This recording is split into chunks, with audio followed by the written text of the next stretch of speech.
Hello dear students, आज आपण तुमची ब्रिज कोर्सची तिसरी टेस्ट पाहणार आहोत आणि ही जी काही टेस्ट आहे ती 13 मार्क्सची आहे. त्यासाठी आपल्याला 1 तास वेळ देण्यात आलेला आहे आणि ही टेस्ट तुमच्या ओव्हरऑल ऍक्टिव्हिटी शीट्स वरती म्हणजे ऍक्टिव्हिटी नंबर 1 to 21 याच्यावरती डिपेंडेंट आहे. सो त्याच्याकडे थोडीसं ओव्हरलुक करा म्हणजे तुम्हाला ही जी काही टेस्ट असेल ती इझी जाईल. तर गाइस, सुरुवातीला लक्षात घ्या, अशाच पद्धतीने ब्रिज कोर्सचे जे काही व्हिडिओज आहेत ते पाहण्यासाठी लगेच आपल्या चॅनलला सबस्क्राइब करा, बाजूला असलेल्या बेल आयकॉनवरती क्लिक करा आणि त्या ठिकाणी ऑल करा म्हणजे तुमचे जे काही त्या संदर्भात काही नोटिफिकेशन्स असतील त्या सर्व नोटिफिकेशन्स तुम्हाला मिळतील. सो चला सुरुवातीला आपण पेपरचे अनालिसिस करूया. काय काय दिले आपल्याला पेपरमध्ये, काय काय दिलं आहे हे आपण एकदा चेक करूया. देन आपण याचे आन्सर्स लिहायला सुरुवात करूया. फर्स्ट ऑफ ऑल तुमच्यासाठी काही इन्स्ट्रक्शन्स आहेत, तुमच्यासाठी सगळे क्वेश्चन्स कंपल्सरी आहेत. सेकंड वन, नंबर जे काही ब्रॅकेटमध्ये नंबर्स आहेत ते तुमचे मार्क्स दर्शवतात प्रत्येक क्वेश्चनचे. त्यानंतर जेव्हा जेव्हा गरज असेल तेव्हा तेव्हा त्या ठिकाणी तुम्हाला व्यवस्थितपणे लेबल डायग्राम काढावी लागेल. आणि चौथा मुद्दा, for multiple choice question write only option number. तर मल्टिपल चॉईसच्या क्वेश्चन मध्ये तुम्ही फक्त त्याचा पर्याय क्रमांक लिहिलात आणि तोच पर्याय लिहिलात तरी सुद्धा चालेल. समजलं काय काय इन्स्ट्रक्शन्स होत्या? तर पहिला क्वेश्चन आहे कम्प्लीट द कोरिलेशन, जो की 2 मार्कांसाठी आहे. त्यानंतर पुढे आहे B, that is look at the diagrams and write the chemical bond present in the given molecule. तर हा जो काही क्वेश्चन आहे हाही 2 मार्कांसाठी आहे. क्वेश्चन नंबर 2 आहे गिव्ह सायंटिफिक रिझन्स. तर याच्यामध्ये आपल्याला 2 रिझन्स लिहायचे आहेत, 2 वेगवेगळे स्टेटमेंट देण्यात आलेले आहेत.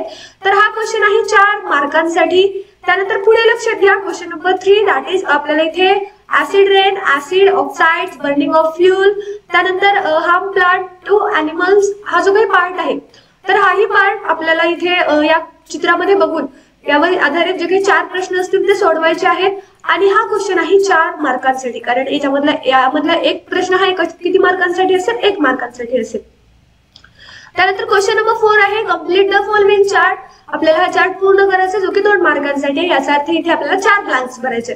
त्यानंतर आहे 5वा प्रश्न, तो म्हणजे काय? तर The naming done for the given diagram is wrong. Identify the mistakes and correct. तर इथे आपल्याला ज्या काही नेमिंग्स देण्यात आलेल्या आहेत त्या चुकीच्या देण्यात आलेल्या आहेत. त्यांच्यामधल्या ज्या काही चुका आहेत त्या आपल्याला शोधायच्या आहेत आणि त्या लिहायच्या आहेत. आणि हा जो काही क्वेश्चन आहे तो सुद्धा आपल्याला 3 मार्क्स साठी देण्यात आलेला आहे. त्यानंतर क्वेश्चन नंबर 6 लक्षात घ्या, that is write the correct order of the process of formation of stars. जे काही स्टार्स तयार होतात तर त्यांची करेक्ट ऑर्डर सिक्वेन्स आपल्याला इथे या सेंटेन्सेस लिहायचं आहे. हा क्वेश्चन आहे 2 मार्कांसाठी. त्यानंतर क्वेश्चन नंबर 7 आहे गिव्ह 2 एक्झाम्पल्स ऑफ इच. इथे आपल्याला प्रत्येकाचे 2-2 एक्झाम्पल्स द्यायचे. आपण जर 1 एक्झाम्पल दिले तर आपल्याला 1 मार्क मिळेल. सो 2-2 एक्झाम्पल द्याल तर तुम्हाला बरोबर अप्रोप्रिएट 4 मार्क्स मिळतील. सो त्यामुळे थोडंसं लक्ष द्या. त्यानंतर 8 क्वेश्चन आहे, दॅट इज तुम्हाला इथे फिगर ए अँड फिगर बी देण्यात आलेले आहे, त्यांचं ऑब्झर्वेशन करायचं आहे. आणि यामध्ये या दोन्ही फिगर मधला जो काही डिफरन्स असेल तो आपल्याला एक्सप्लेन करायचा आहे.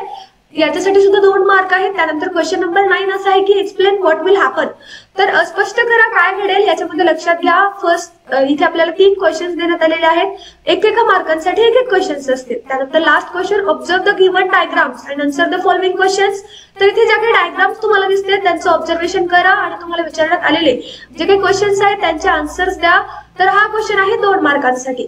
तर आपण पेपरचं अनालिसिस व्यवस्थितपणे केलेलं आहे. यामध्ये काही म्हणजे तुम्हाला वाटत असेल की मॅम अनालिसिस का घेतो, तर कोणता प्रश्न किती मार्कांसाठी आहे हे समजून घेणं फार महत्वाचं ठरतं. कारण बऱ्याच वेळेला काय होतं, तर बऱ्याच वेळेला आपण प्रश्न लिहायला सुरुवात करतो आणि मग आपण किती मार्कांसाठी कोणता प्रश्न आहे जर नाही समजलं तर आपण 1 मार्कांसाठी खूप जास्त प्रमाणामध्ये सुद्धा लिहू शकतो आणि त्यामध्ये आपला वेळ जाऊ शकतो.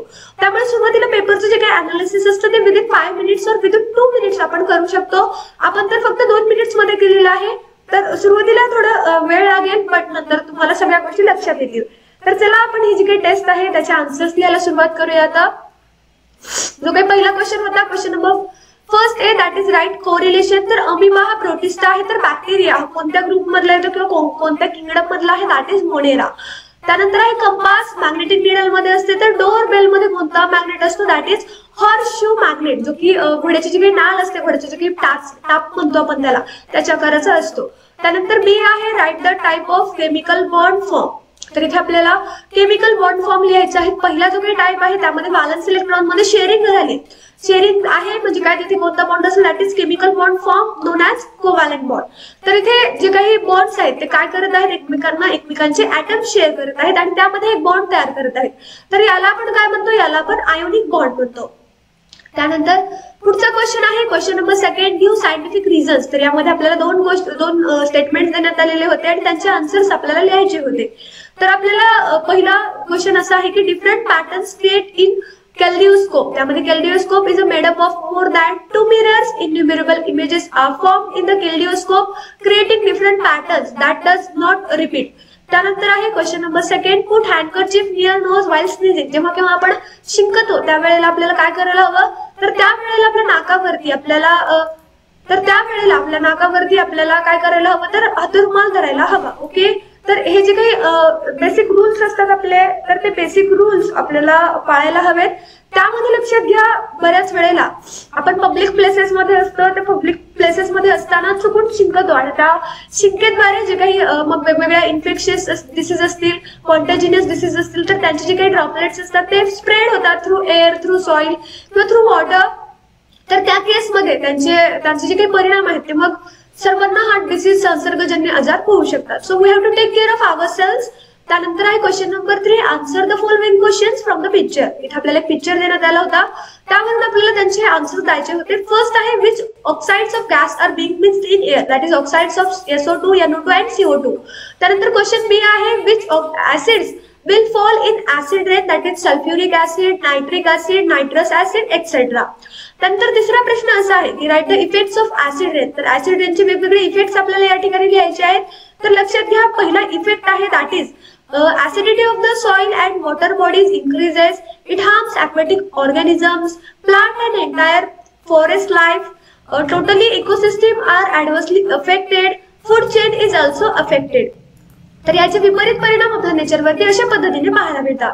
त्यानंतर क्वेश्चन डी आहे what will you do to avoid such pollution. अशा पद्धतीचे जे काही पोल्युशन आहे त्याला अवॉइड करण्यासाठी तुम्ही काय कराल, तर फर्स्ट आहे that is pollution controlling machinery should be. काय करायला हवी, आपण यूज करायला हवी स्मोक एमर्जिंग. काय असतात, तर वेगवेगळे स्मोक एमर्जिंग फॅक्टरीज असतात. एक्झाम्पल मध्ये तर वेगवेगळे फिल्टर्स आपण यूज करायला हवेत. त्यानंतर second one that is proper disposal of stinking waste. जे काही घातक असं वेस्ट मटेरियल असतं तर त्याचं प्रॉपर आपण काय करायला हवं, तर त्याचं प्रॉपर मॅनेजमेंट आपण करायला हवं, त्याचं डिस्पोजल करायला हवं.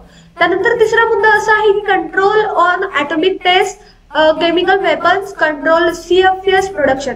क्लोरोफ्लोरिन कार्बन नावाचा जो काही वायू आहे जो की आपल्या एसीज मध्ये, रेफ्रिजरेटर्स मध्ये आपल्याला पाहायला मिळतो. तर त्या ठिकाणी आपल्याला काय करायचं आहे, तर त्या ठिकाणी जो काही रेफ्रिजरेटर असतो किंवा त्याच्यामध्ये मोठ्या प्रमाणामध्ये हा क्लोरोफ्लोरो कार्बन वापरला जातो, तर तो त्याला कंट्रोल करायचा आहे आपल्याला. त्यानंतर क्वेश्चन नंबर 5 आहे कम्प्लीट द चार्ट. त्यामध्ये पहिला आहे आयसोटोनिक, दॅट इज पहिला जो काही डायग्राम होती ती हायपरटोनिक होती. त्यानंतर दुसरी जी काही डायग्राम होती ती आयसोटोनिक होती. तर last one is a hypotonic. त्यानंतर क्वेश्चन नंबर 6 आहे arrange proper steps of birth of stars. That is first आहे density and temperature increases, hot ball of gas forms, atomic energies starts flowing, ball of gas in light. त्यानंतर question number 7 आहे give to examples of each. आपल्याला प्रत्येक गोष्टीचे 2-2 examples द्यायचे आहेत. त्यामध्ये first आहे नॅचरली डिग्रेडेबल सबस्टन्सेस येतात, vegetables, fruits, waste paper, wood असेल. त्यानंतर second one sound propagates through this medium, iron, water, air, glass या सर्वांमधून साऊंड काय होतो, प्रपोगेट होतो. त्यानंतर क्वेश्चन नंबर 8 आहे लक्षात घ्या give the difference in reflection of light and from the following figure. तर पहिला मुद्दा लक्षात घ्या rays reflect from smooth surface are parallel to one another and दुसरा मुद्दा rays reflect from rough surface are not parallel, that is scattering all direction. त्यानंतर question number 9 आहे what happens when. काय घडतं एखाद्या कंडिशन मध्ये एक्सेसिव्ह कंझम्पशन झालं pen किलरचं, तर जे काही पर्सन आहे पेन किलर घेणारा तो काय होऊ शकतो, तर त्याला डिफरंट प्रॉब्लेम्सला फेस करावं लागतं. फॉर एक्झाम्पल हेडॅक आहे, मसल ऍक्स आहे, डिप्रेशन आहे, अॅनेक्झिटी आहे, कन्फ्युजन, अँगर अशा गोष्टींना त्यांना सामोरं जावं लागतं. त्यानंतर नेक्स्ट आहे दॅट इज नेक्स्ट लक्षात घ्या 1 मिनिट. तर नेक्स्ट काय आहे, तर question number 2 that is write the bulb connected with कशासोबत, सर्किट विथ बॅटरी. तर असा एखादा बल्ब लिहा जो की सर्किट सोबत कनेक्ट केलेला असेल, that is circuit will complete and bulb will glow. तर अशा पद्धतीने तिसऱ्या प्रश्नाकडे आपण वळूया दॅट इज व्होल्कॅनो इरप्शन काय असतं. Hot and harmful gases spread into atmosphere, ash, lava and rocks come out of volcano causing destruction of life and property. तर जे काही डिस्ट्रक्शन ऑफ लाईफ असतं, डिस्ट्रक्शन ऑफ प्रॉपर्टी असतं ते याच्यामध्ये mostly होते. त्यानंतर क्वेश्चन नंबर 10 असा आहे की observe the following diagram and answer.